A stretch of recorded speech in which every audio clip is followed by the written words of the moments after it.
Hi, thanks for joining us again. I have a new special guest. This is Congressman Michael McCaul, former U.S. Attorney. He's the ranking member on Foreign Affairs, but what's more importantly is he runs the China Task Force. And this task force, we've been running for quite some time. When you think of China, what should America be most fearful of? Well, long term, the greatest national security threat to the United States of America and the world. They have a long-term plan of global economic and military domination. And with the events of recent with Ukraine and Russia, Putin's always wanted to take Ukraine, and we think Chairman Xi's always had his eyes on Taiwan, and we want to make sure that doesn't happen. We have to provide the deterrence that maybe we failed to do in Ukraine. We have to do that in Taiwan. Taiwan controls about 90% of the advanced semiconductor chips in the world.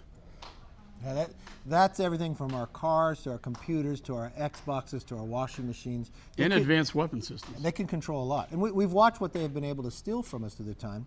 Now, you and I had talked about this a couple of years ago, wanting to create a bipartisan Republican and Democrat committee about China. And you know, we had Nancy Pelosi there for a moment and then they backed away. Why do you think Democrats don't want to participate with this? You know, at the time, it's very disappointing. This should not be a Republican-Democrat issue. It should be an American issue. You know, competing against our number one adversary and winning. And yet they walked away from the table. I think Pelosi did it largely for political reasons.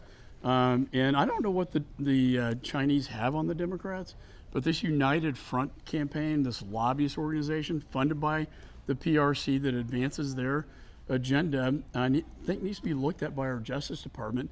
And going back to the Johnny Chung case I prosecuted, for God's sakes, are they putting money into their campaigns? I don't know. It's really scary.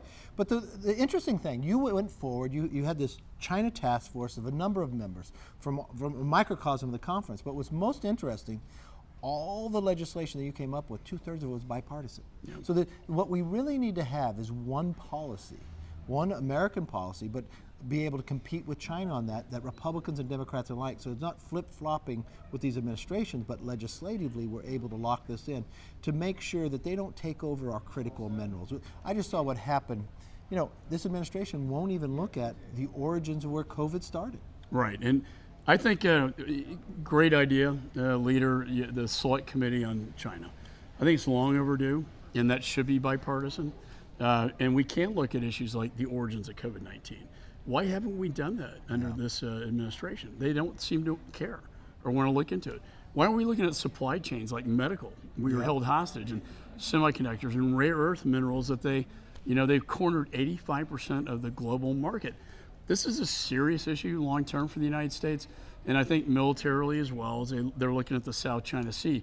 Interestingly, you're seeing like a 1939 Poland issue reminiscent of Nazi Germany, and you're seeing President Xi kind of like a Emperor Hirohito. My dad's World War II.